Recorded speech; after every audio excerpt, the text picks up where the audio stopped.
Hey everyone, welcome to my channel. My name's Erika and I am about to embark on what is the biggest journey of my life. I am moving to New York City from Brisbane, Australia, which is a huge jump, and I am so beyond excited. I have been waiting to do this for I can't even remember how long, and it kind of feels like dreams are coming true, but also it doesn't feel real at all yet, so it's a lot of mixed emotions. I'm saying a lot of goodbyes, which is really hard, but I'm hoping it will all be worth it, and I'm so thrilled, and I want to take you along for the journey with me, so let's go. 3 months earlier, we moved out of our Brisbane apartment to live with my parents until some work plans for New York were confirmed. The end of our lease and our move-out date pretty much landed on the worst weekend they possibly could have during the February flooding, and these were very intense floods. We were luckily pretty safe, only a couple of little car troubles. We were very lucky. Here is the apartment all emptied out, which is quite sad to see because I loved this apartment, but it was time to say goodbye. So tomorrow is officially the big day, and it does not seem real at all. And I clearly have a lot of work to do, so let's get packing.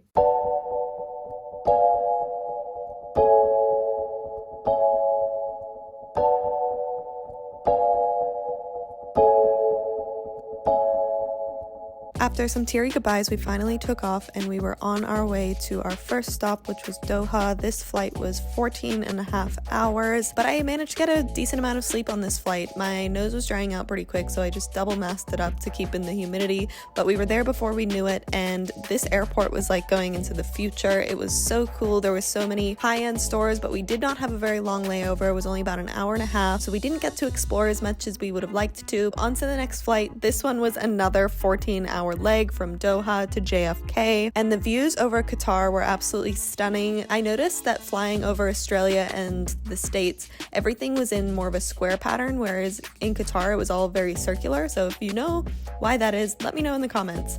But it was beautiful, and then we finally touched down in New York, and that's when we did start to have a couple of little difficulties. We had booked an airport transfer because we knew we had large bags and we'd be tired after 30 hours of traveling, but unfortunately they canceled on us because the immigration line took too long. We opted for a taxi. They locked in this flat rate, and luckily they did because it ended up taking 4 hours. We made sure to give our taxi driver a good tip and headed on inside. So 28 hours of flying, a small layover, immigration, and a 4-hour taxi ride, and we are finally at the hotel, and I'm so excited to just put my bags down. I'm exhausted, but I'm going to give you a room tour. Here is the kitchen area. So we have a small stove and fridge and microwave to cook some stuff while we're here, as well as a couch area and a bed.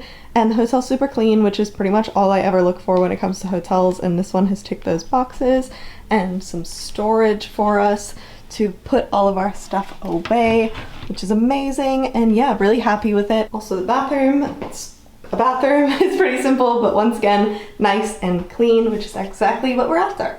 How are you feeling? Good. I don't feel tired at all.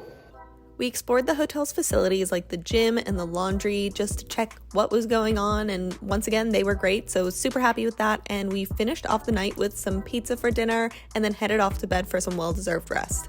The next morning we hopped on the PATH train and made our way to the Union Square markets. These were beautiful. There was so much fresh produce. For lunch we stopped in here for some plant-based Mexican food. We will definitely be back here. This was in the East Village and it was absolutely delicious, and a very cute little bottle here. And we explored the East Village for a good few hours. There was a festival on, which was so much fun to just watch. And we really enjoyed this area. There was lots of cool small businesses, and we noticed a lot of other people our age as well. And we just explored around here for a long time. If you want to see more of the areas that we explore, be sure to subscribe because I'm going to be doing some apartment tours as well as some neighborhood tours, so stay tuned for that. And then we made our way to some other areas that we had been researching, like Lower East Side, Two Bridges, as well as the financial district, just to get a feel of all of these different areas before we lock in any apartment tours. We did so much exploring on our first day, which I was quite proud of considering it was such a hot day. It was about 92 Fahrenheit or 33 degrees Celsius, and it was hot, and there was pretty much no breeze being in the city, but it was really nice down the water, so we spent some time down here and then made our way back to the World Trade Center so that we could catch our train home.